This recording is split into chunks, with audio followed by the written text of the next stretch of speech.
ഇവിടെ താഴെ എത്ര എന്നറിയോ? 2500 ഭാഗം. സമയം ഇപ്പോൾ ഒരു 3:30-4 മണിയായിട്ടുള്ളൂ കേട്ടോ. കടലിലെ വെയിൽ നിങ്ങൾക്ക് പറയേണ്ട ആവശ്യമില്ല, നല്ല വെയിലായിരിക്കും.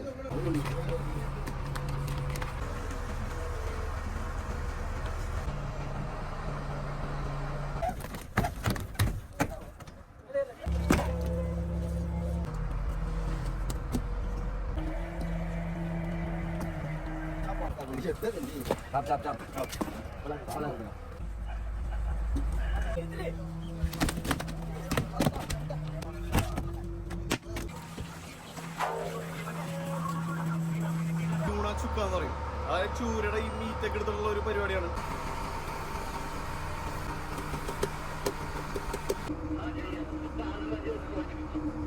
നമസ്കാരം. അങ്ങനെ ഡീപ് സീ ഫിഷിങ്ങിന്റെ 2ാമത്തെ എപ്പിസോഡിലേക്ക് എല്ലാവർക്കും സ്വാഗതം.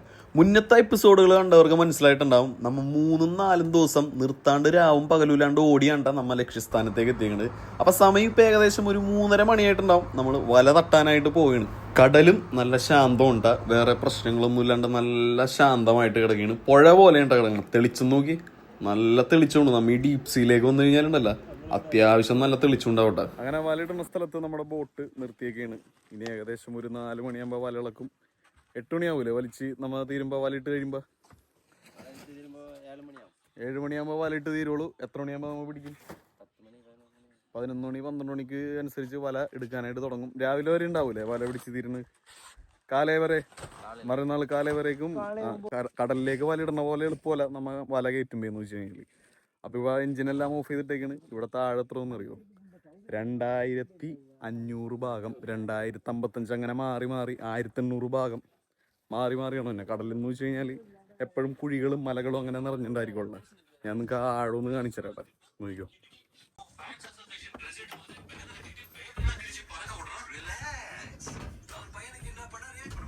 കണ്ടോ, ഇതാണ് ആഴം. 2055, 2030, 1810. അങ്ങനെ പ്രാർത്ഥിച്ചുകൊണ്ട് വലിയിടാനായിട്ട് തുടങ്ങിയിട്ടാ. ഇനി ഏകദേശം ഒരു 7 മണി 7:45 വരെ നമ്മൾ ഈ വലി ഇങ്ങനെ ഇട്ടുകൊണ്ടിരിക്കുന്നുണ്ട്. എന്താണ് ഡീപ് സീ ഗിൽനെറ്റ് ഫിഷിങ്? അതിനെപ്പറ്റി അറിയാത്ത ഇഷ്ടംപോലെ പേരുണ്ടാവും.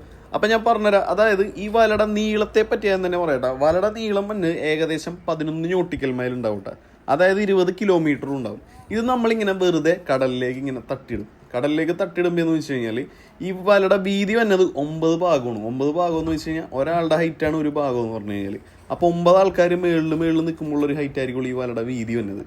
വലയിടുന്ന സമയത്ത് ചുരുണ്ട് കിടക്കണമെന്ന് നിങ്ങൾക്ക് തോന്നുന്നുണ്ടെങ്കിലും വെള്ളത്തിലേക്ക് വീണ് കഴിയുമ്പോൾ വല താനെ അടിയിലേക്ക് പോയിക്കോളും. അതായത് അതിൻ്റെ വീതിക്കനുസരിച്ച് അടിയിലേക്ക് പോകട്ടെ. വലക്ക് മാത്രം ഏകദേശം 10-40 ലക്ഷം രൂപയൊക്കെ വരോട്ടെ. അതായത് ഇത്രയും സെറ്റ് വലക്ക് 2 പേര് വല ഇളക്കണമെങ്കിൽ ബാക്കിയുള്ളവർ വല എംബോയൊക്കെ കറക്റ്റായിട്ടാണ് പോണേന്ന് നോക്കണം. പിന്നെ ഒരാൾ കൊടിക്കമ്പ് എറിഞ്ഞു കൊടുക്കണോട്ടെ. ബോട്ടാണെന്നുണ്ടെങ്കിൽ ജസ്റ്റ് ഒന്ന് ഗിയർ ഇങ്ങനെ തട്ടിയിടോട്ടെ, കൊള്ളിച്ചൊന്നും പോകില്ല. പയ്യെ ഇങ്ങനെ ഇളക്കി പോയിക്കൊണ്ടിരിക്കോട്ടെ.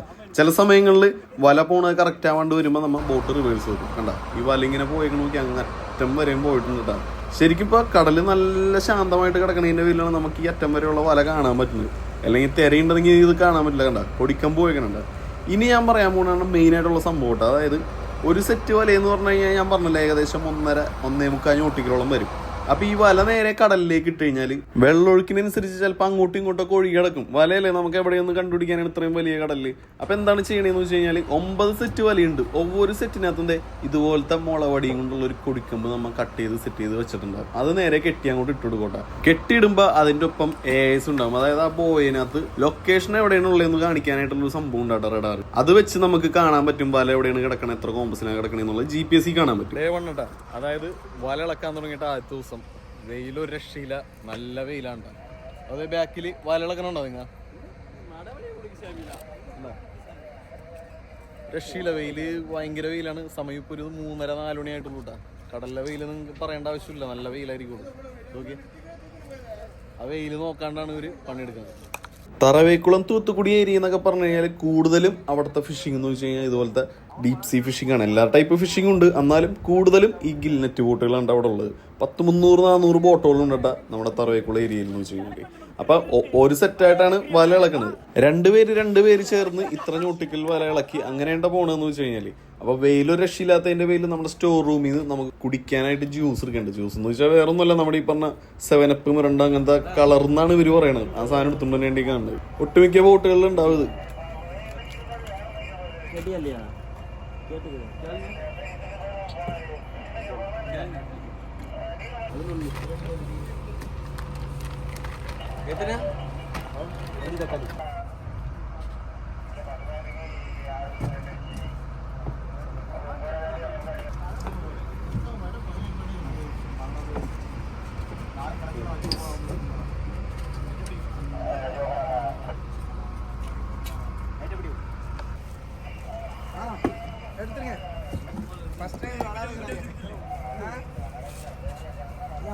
ड्राइवर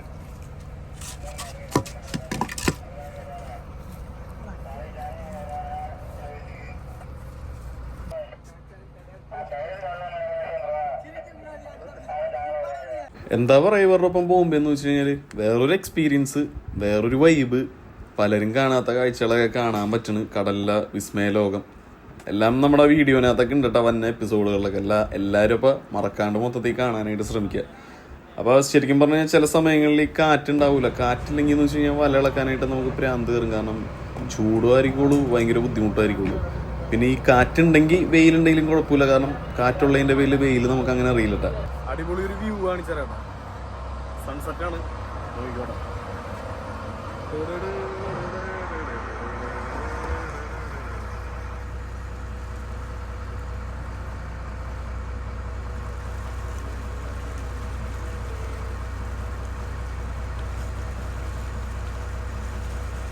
കപ്പലെത്തുന്നതിന് മുന്നേ സൂര്യൻ താന്ന് കളഞ്ഞിട്ട്, എന്നാലും നല്ലൊരു അടിപ്പം വ്യൂ ആയിരുന്നിട്ട്. നോക്കി കണ്ട.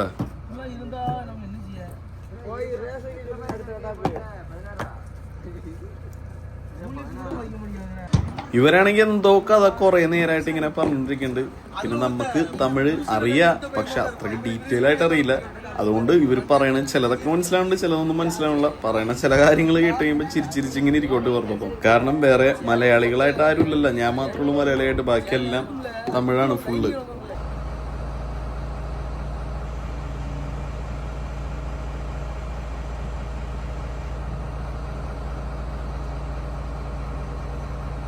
വല ഇളക്കിളകി ഫുള്ള് സെറ്റ് വല, അതായത് ഫുൾ കട്ടാപ്പ് നമ്മ കടലിലേക്ക് ഇട്ടിട്ടുണ്ട്. കട്ടാപ്പ് എന്നാണ് ഇവര് പറയണത്. അപ്പോൾ അവസാന കട്ടാപ്പിന്റെ എൻഡ് നമ്മുടെ ആങ്കർ റൂപ്പിനകത്ത് കെട്ടിയിട്ട് നമ്മുടെ ബോട്ടുമ്മ കണക്ട് ചെയ്ത് കെട്ടിയിട്ടോട്ടെ. അത് വേഗത്തിൽ എടുക്കാൻ വേണ്ടിയാണ്. കാറ്റൊക്കെ ഉണ്ടെന്നുണ്ടെങ്കിൽ നേരെ നമ്മ പാരച്ചൂട്ട് ഇടും. വലയുടെ ഇഷ്ടത്തിന് ഇങ്ങനെ ഒഴുക്കി വിടോട്ടെ. വലയിടലെല്ലാം കഴിഞ്ഞ് കഴിഞ്ഞാൽ പിന്നെ നേരെ ഒരു ഓട്ടമാണ് ഭക്ഷണം കഴിക്കാനായിട്ട്. കാരണം ഇപ്പൊ സമയം ഒരു 7:45 8 മണിയായിട്ടുണ്ട് കേട്ടോ. 8 മണിക്ക് ഭക്ഷണം കഴിച്ച് അപ്പം തന്നെ കിടന്നുറങ്ങിക്കഴിഞ്ഞാൽ നമുക്ക് കുറച്ചെങ്കിലും ഉറക്കം കിട്ടുള്ളൂ. കാരണം 10 മണി 11 മണി 11:30 ആകുമ്പോഴേക്കും വല എടുക്കാനായിട്ട് സ്റ്റാർട്ട് ചെയ്യോട്ടെ. കടലിൽ നിലാവധിക്കണ ഒരു കാഴ്ച ഉണ്ടാ കാണുന്നത്. നോക്കി എന്ത് ഭംഗിയാന്നറിയോ കാണാനായിട്ട്. നേരിട്ട് സമയം ഒരു 11 മണിയായപ്പോഴേക്കും നമ്മൾ വല പിടിക്കാനായിട്ട് ആരംഭിച്ചിട്ടാണ്. അധിക നേരം റെസ്റ്റ് ഒന്നും കിട്ടിയില്ല. അങ്ങനെ നേരത്തെ പിടിച്ചതിന്റെ കാരണം എന്ന് വെച്ച് കഴിഞ്ഞാൽ നിലാവിന്റെ വെട്ടത്തിൽ മീൻ വല കാണാൻ പറ്റുമെന്നാണ് പറയുന്നത്. അത് മാത്രമല്ല കേട്ടാ, എല്ലാ സെറ്റ് വലയിനകത്തും മീൻ മഞ്ഞൊന്നുമില്ല കേട്ടാ. ചില സെറ്റുകളിലെ മീൻ ഉണ്ടാവുള്ളൂ. ഫസ്റ്റ് മീൻ എന്തോ മീനൊന്നും നമ്മുടെ വലയിൽ കുടുങ്ങിയിട്ടുണ്ട്. എന്താണെന്ന് നോക്കാം.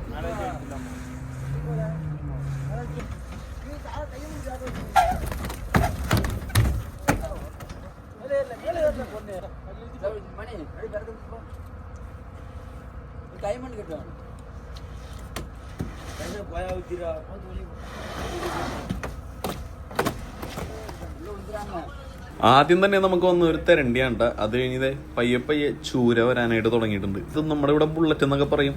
ഏകദേശം ഒരെണ്ണം 2.5 കിലോ 3 കിലോ മാറി വരും. ചിലപ്പോൾ 5 കിലോ സൈസ് ഉള്ളതൊക്കെ വരോട്ടെ.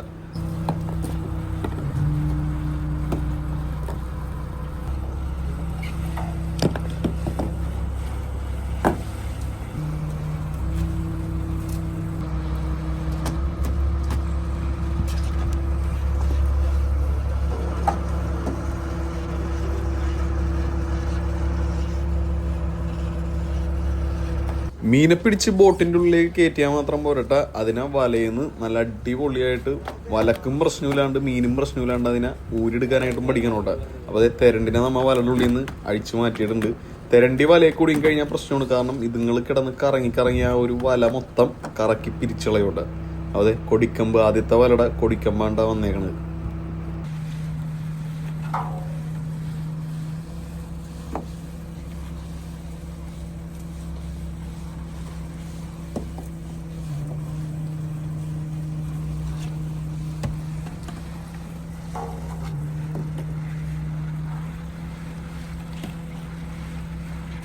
പന്ത്രണ്ട് മണി കഴിഞ്ഞിട്ടാ ഇപ്പം നമ്മൾ വല വെച്ച സ്ഥലത്ത്, അതായത് മീനിൻ്റെ ലഭ്യത എങ്ങനെയെന്ന് നോക്കും. മീൻ കൂടുതൽ കിട്ടണമെന്നുണ്ടെങ്കിൽ നമ്മ ഇവിടെ നിന്ന് തന്നെ കുറച്ച് മാറി, അതായത് കുറച്ചൊന്ന് 2 നോട്ടിക്കൽ മൈൽ വെള്ളമൊഴുക്കും കാര്യങ്ങളൊക്കെ നോക്കിയിട്ട് അവിടെ നിന്ന് മാറിയാണ് നമ്മ അടുത്ത വല വെക്കണം. നമുക്ക് മീൻ കിട്ടിയില്ല എന്നുണ്ടെങ്കിൽ ഓണറിനെ വിളിച്ച് ചോദിക്കും. ഓണർമാർ അങ്ങോട്ടും ഇങ്ങോട്ടും സംസാരിച്ചിട്ട് ഇപ്പം മീൻ കിട്ടിയ ബോട്ട് ഏതാണെന്ന് വെച്ച് കഴിഞ്ഞാൽ അത് നമ്മളറിയിക്കും സാറ്റലൈറ്റ് ഫോൺ വഴി. എന്നിട്ട് ഇവിടെ നിന്ന് നമ്മ നേരെ അങ്ങോട്ടേക്ക് ഓടോട്ടെ. ചില സമയങ്ങളിൽ 100 നോട്ടിക്കലോടാണ്ടാം, ചില സമയങ്ങളിൽ 200 നോട്ടിക്കലോടാണ്ടാം. എങ്ങനെ പോയി കഴിഞ്ഞാലും ഒരു ദിവസം 20-15 നോട്ടിക്കലൊക്കെ കുറഞ്ഞത് ഒരു ദിവസം ഓടോട്ടെ ഈ ബോട്ട് വല പിടിച്ചു കഴിഞ്ഞാൽ. ചൂരയോടൊപ്പം 2 കേരയും വന്നിട്ടുണ്ട്. ചൂരനെ വെച്ച് നോക്കാൻ നേരത്ത് കേരക്കാണ് ഡിമാൻഡ് കൂടുതലും, അതുപോലെ ടേസ്റ്റ് കൂടുതലും കേരക്കാണ്ട്. ഉറക്കത്തിനൊന്ന് പിടിച്ചു നിർത്താൻ വേണ്ടിയിട്ട് രമേശണ്ണം പോയിട്ട് നല്ലൊരു കാപ്പി ഇട്ടുണ്ടോ വന്നിട്ടാ.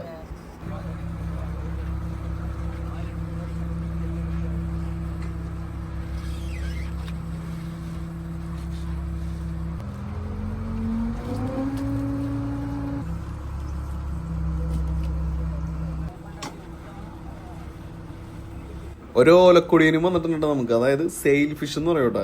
ഇതിന് ഓലക്കൊടി എന്ന് വിളിക്കണത് എന്താണെന്ന് നിങ്ങൾക്ക് അറിയാലോ. ഇതിന്റെ ചിറക് ഓല പോലെ ഇരിക്കും. അവരവിടെ നാട്ടിൽ വിളിക്കണത് മയിലെന്നാണ്ടീന. വല കറങ്ങി വന്നിട്ടാ, കണ്ട വല കറങ്ങി വന്നതിന്റെ പേരിൽ തെരണ്ടിയായിരിക്കുള്ളൂ വന്നേക്കണത്, ഉറപ്പാണ്. അവനെ ഇങ്ങനെ വല കറക്കി കളയോട്ടെ. പിന്നെ ഒട്ടുമിക്ക ആൾക്കാരും ചിന്തിക്കണ്ടാവും ഈ വലയിൽ വന്ന മീനുകളെല്ലാം ചത്തിരിക്കണില്ലാന്ന്. ഈ വലയിൽ മീനുകൾ കുടുങ്ങി കഴിയുമ്പോൾ എന്ന് വെച്ച് കഴിഞ്ഞാൽ മീനുകൾക്ക് വേണ്ട രീതിയിൽ ശ്വാസം എടുക്കാനായിട്ട് പറ്റില്ല, അതിന്റെ ഗിൽസ് ഓപ്പൺ ആവില്ല. അതുമാത്രമല്ല, വലയിൽ കുടുങ്ങി കഴിയണ മീനുകളാണെന്നുണ്ടെങ്കിൽ സാധാരണ നീന്തണയിലും കൂടുതലായിട്ട് പ്രഷർ കൊടുക്കും ഇതുങ്ങൾക്ക് രക്ഷപ്പെടാൻ വേണ്ടിയിട്ട്. അപ്പോൾ വേണ്ട രീതിയിൽ ഇതുങ്ങൾക്ക് ശ്വാസം എടുക്കാണ്ടായി കഴിയുമ്പോൾ ഇതുങ്ങൾ ചത്തുപോണ്. ചൂര എന്ന് പറയുന്ന മീനാണെന്നുണ്ടെങ്കിൽ എപ്പോൾ നോക്കിയാലും അത് വാവൊളിച്ച് അതിനെപ്പോഴും നീന്തിക്കൊണ്ടിരിക്കണതിന് അങ്ങനെയുള്ളൊരു മീനാണ് ചൂര എന്ന് പറയുന്ന മീൻ. അത് പെട്ടെന്ന് ചത്തുവും. പിന്നെ ചാവാണ്ട് കുറച്ചും കൂടി സർവൈവ് ചെയ്ത് കിടക്കണത് ഈ സാധനമുണ്ട്, തെരണ്ടിയാണ്. ഇതും കുറച്ച് നേരം കൂടുതലൊക്കെ കിടന്നു കഴിഞ്ഞാൽ ഇതും ചത്തുപോട്ടെ.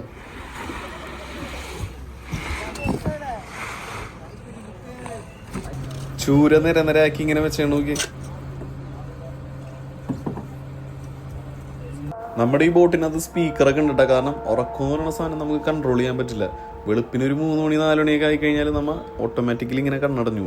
അതും പണിയെടുത്ത് ക്ഷീണിച്ചിരിക്കുന്ന ഒരാളാണെങ്കിൽ ഒന്നും പറയേണ്ട കാര്യമില്ല.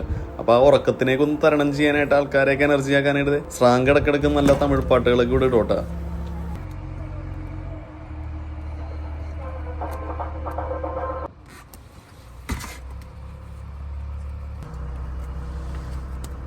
പാട്ട് വെച്ചേണതിൻ്റെ പേരിൽ അത് കേട്ട് ആസ്വദിക്കാനായിട്ട് നമ്മുടെ ബോട്ടിൻ്റെ അടുത്തൊരു ചെറിയ മീൻ കൂട്ടമൊക്കെ വന്നത് ഇങ്ങനെ കണ്ടിട്ടാ. ഇത് നമ്മുടെ ആ തെരണ്ടി വന്നതിന് മുമ്പ് നമ്മുടെ വല ഇങ്ങനെ പിണഞ്ഞ് ഇങ്ങനെ ചുരുണ്ട് വന്നിരുന്നല്ലോ, ആ വലയാണ്. ആ വല ഇപ്പം റെഡിയാക്കിക്കൊണ്ടിരിക്കണേണ്ടി കാണുന്നത്. അത് ബോട്ടിൽ വെച്ച് തന്നെ ഒരു കറക്കി എടുക്കും, നിസ്സാര പണിയുള്ളൂ. കാരണം എപ്പോഴും ഈ ബോട്ടിനകത്ത് കിട്ടണേലും ഒരു മീനാണ് തെരണ്ടി എന്ന് പറയുന്ന മീൻ കേട്ടോ.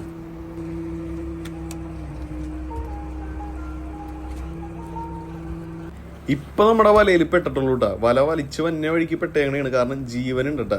ചെയിൻ കവർന്നും മാഹിന്നും അതുപോലെ പാലാമീന്നും അങ്ങനെ പല പല പേര് ഇതിനെ പറയൂട്ടാ. കണ്ടാ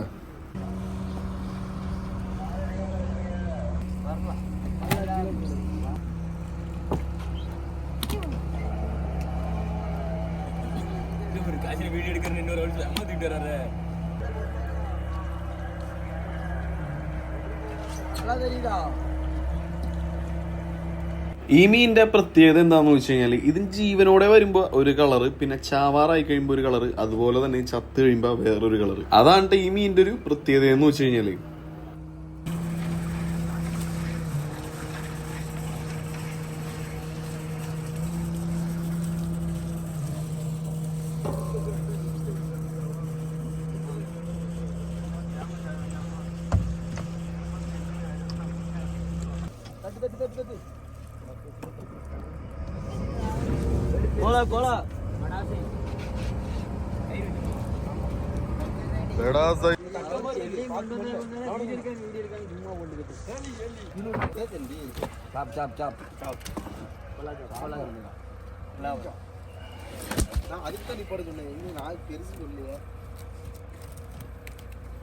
நீ தானே கப்பி எடுக்க சொன்ன. കോലാന്ന് ഇവര് പറയൂട്ട, നമ്മുടെ നാട്ടില് കട്ടക്കൊമ്പൻ എന്ന് പറയൂട്ട. അതായത് ഈ Marlin, blue Marlin, black Marlin എന്നൊക്കെ പറയില്ലേ, ആ സാധനം കൊണ്ട് കിട്ടിയാണ്. വലിയ മീനുകളൊക്കെ നമ്മൾ പിടിക്കണത് നേരെ പോണ് എക്സ്പോർട്ടിങ്ങിനാണ്.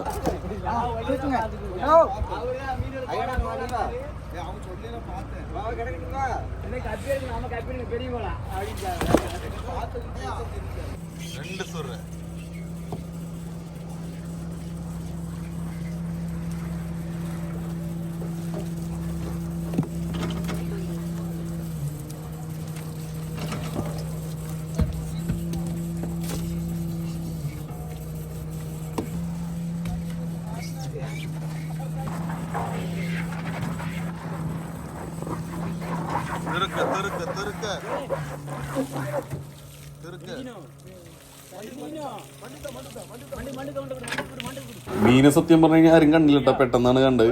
അപ്പൊ വലിയ വലിയ മീനുകൾ വന്നു കഴിഞ്ഞാൽ നമുക്ക് ഈ വീഞ്ചിൽ അടിച്ച് മേളിലേക്ക് കയറ്റാൻ പറ്റില്ല. കാരണം വീഞ്ചിന് അടിക്കണതിന് വീഞ്ചിന് താങ്ങാവുന്നതിനൊക്കെ ഒരു ലിമിറ്റ് ഉണ്ട്. അപ്പൊ ആ ഒരു ലിമിറ്റ് വിട്ട് കഴിഞ്ഞാൽ വീഞ്ചിൽ നമുക്ക് അടിക്കാൻ പറ്റില്ല. അതുകൊണ്ട് വലിയ മീനുകൾ വരുമ്പോൾ നേരെ വല പുറത്തേക്ക് എടുത്തിട്ട് മണ്ടൂക്ക് എന്ന് പറയും, അതായത് ഒരു കൊളുത്തു വിട്ടത സംഭവമാണ്, അത് വെച്ച് കൊളുത്തിയിട്ട് നമ്മൾ നേരെ ബോട്ടിലേക്ക് കയറ്റും. ഇനിയിപ്പോൾ അതിനും പറ്റാത്താണെന്നുണ്ടെങ്കിൽ സൈഡിൽ കപ്പിയുണ്ട്, സൈഡിലേക്ക് വല കൊണ്ടുവന്നിട്ട് കുടുക്കിട്ട് വാലിൽ കുടുക്കിയിട്ട് നേരെ നമ്മൾ കപ്പിയിലടിച്ച് നേരെ ബോട്ടിലേക്ക് മീൻ എടുത്തിട്ടോട്ടെ.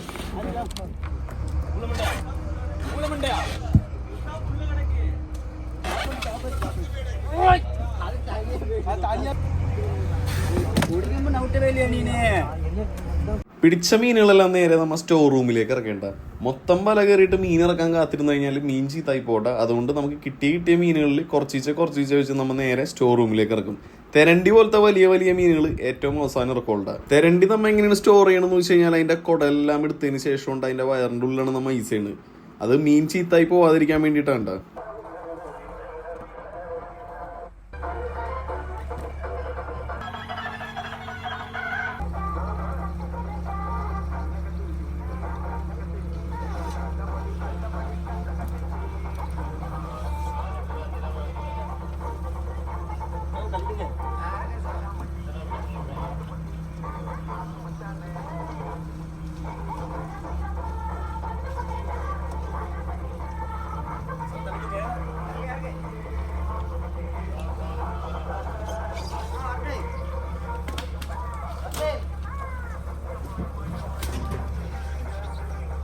അടുത്ത തെരണ്ടി നമുക്ക് വന്നിട്ടുണ്ട്. ഈ സൈഡിൽ കൂടുതലും കിട്ടുന്നത് തെരണ്ടിയാണ്. തെരണ്ടിക്ക് വിലയുണ്ട്, പക്ഷെ ഏറ്റവും കൂടുതൽ റേറ്റ് ഉള്ളതെന്ന് വെച്ച് കഴിഞ്ഞാൽ പന്നിക്കോലാൻ, അതുപോലെ കട്ടക്കൊമ്പൻ, പിന്നെ മയില്, അങ്ങനെയുള്ള മീനുകൾക്കൊക്കെ ഉണ്ട്. ഏറ്റവും കൂടുതൽ വില നെയ്മീനാണ്. നെയ്മീൻ നമ്മുടെ ഇവിടെ ഇത്രയും ആഴത്തിൽ കിട്ടില്ല, ചില സമയങ്ങളിൽ കിട്ടിയെന്നാണ് ഇവർ പറയണത്.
ഞാൻ പറഞ്ഞില്ല, ഇതുങ്ങൾ അങ്ങനെ പെട്ടെന്നൊന്നും ചാവില്ല കേട്ടോ. അത് മാത്രമല്ല, ഇതുങ്ങളെ ബോട്ടിലേക്ക് പിടിച്ചിടുമ്പോൾ ഇതുങ്ങൾക്ക് ശ്വാസം കിട്ടാണ്ടായിരിക്കുമ്പോൾ പ്രത്യേക ഒരു ശബ്ദവും ഉണ്ടാക്കോട്ടെ. കാണുമ്പോൾ നമുക്ക് ബുദ്ധിമുട്ടാകും, പക്ഷെ എന്ത് ചെയ്യാൻ പറ്റും.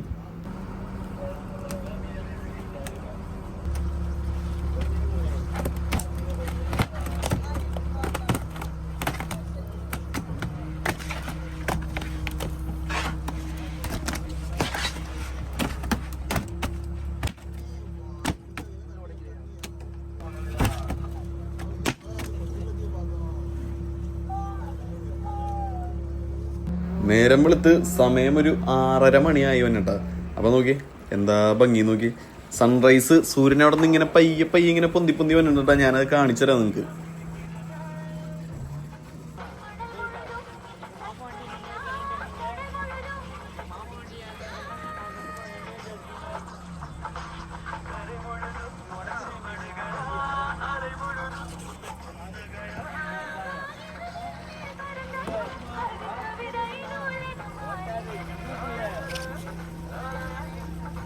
അവസാനത്തെ സെറ്റ് വല നമ്മൾ കയറ്റിക്കൊണ്ടിരിക്കുന്ന ഒരു കാഴ്ച വേണ്ടി കാണണം. സമയം ഇപ്പൊ രാവിലെ ഒരു 7 മണി അടുത്ത് ആവാറായിട്ട്. അത്ര നേരമായി വല. ഇന്നലെ രാത്രി ഒരു 9 മണി 10 മണിയായപ്പോ തുടങ്ങിയാണ് വല എടുക്കാനായിട്ട്. രാവിലെ 7 മണി വരെ വല എടുത്തോണ്ടിരിക്കുന്നത്.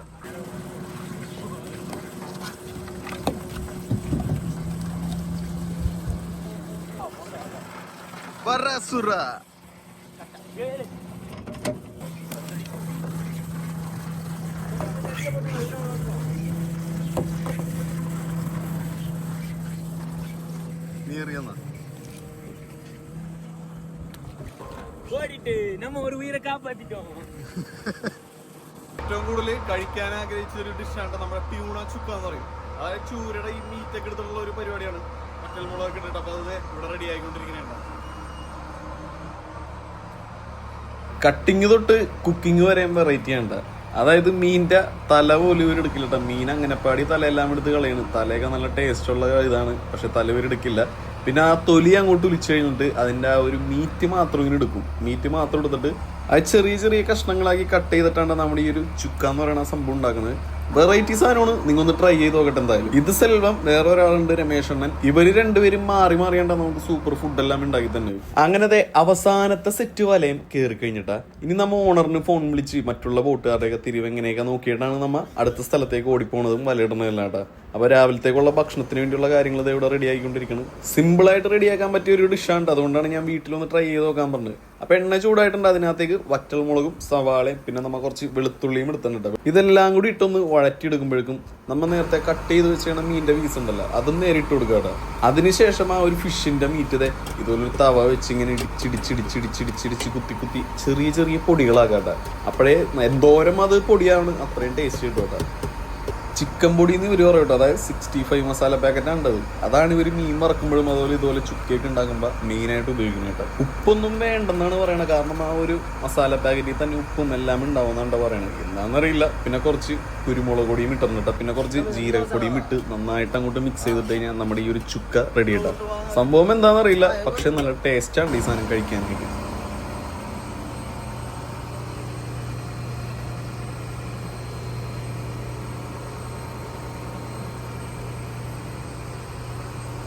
പണിയെല്ലാം കഴിഞ്ഞത് എൻ്റെ നൻപൻ കുളിക്കേണ്ട. കുളിച്ചിട്ട് ഇനി കിടന്നുറങ്ങാൻ പോകലട്ടാ. കുളിച്ച് ഭക്ഷണം കഴിച്ചിട്ട് നേരെ പോയിട്ട് അവിടെ വല കെട്ടണം. വല കെട്ടിയിട്ട് ഉച്ചക്ക് കുറച്ച് നേരം ഉറങ്ങാനായിട്ട് പറ്റൂട്ടാ. അതല്ലാണ്ട് ഉറക്കം എന്ന് പറയുന്ന സാധനം ഈ ഒരു പണിക്കില്ലട്ടാ. നോക്കി നല്ല അടിപൊളി ചുക്ക, ട്യൂണച്ചുക്കയും അതുപോലെ കഞ്ഞി. ഇവർ പറയുന്ന തണുത്ത കഞ്ചിയും ഈ സാധനം കൂടി കഴിക്കാനായിട്ടൊന്നുമില്ല, വേറെ ലെവലാണ്.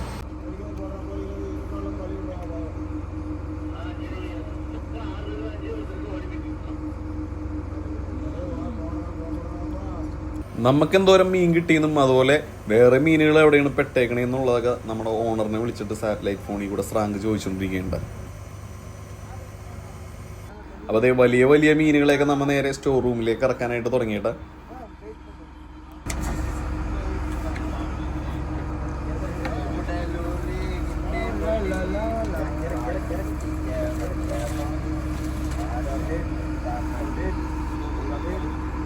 മീനെല്ലാം ഇറക്കി കഴിഞ്ഞ് തെരണ്ടി കറക്കി കളഞ്ഞ വല ഇവിടെ റെഡി ആക്കിക്കൊണ്ടിരിക്കേണ്ട. ഇനിയിപ്പോൾ ഇത് കഴിഞ്ഞിട്ട് നേരെ വലയിൽ ഒട്ടിയുണ്ടെങ്കിൽ അതെല്ലാം ക്ലിയർ ചെയ്ത് ഒരു 3:30-4 മണിയാകുമ്പോൾ അടുത്ത സ്ഥലത്തേക്ക് നമ്മൾ ഓടിയെത്തി വലയിടാനുള്ള പരിപാടികൾ നോക്കട്ടെ. അപ്പോൾ എന്തായാലും അടുത്തൊരു കിടിലൻ എപ്പിസോഡായിട്ട് നമുക്ക് കാണാം. ടാറ്റാ.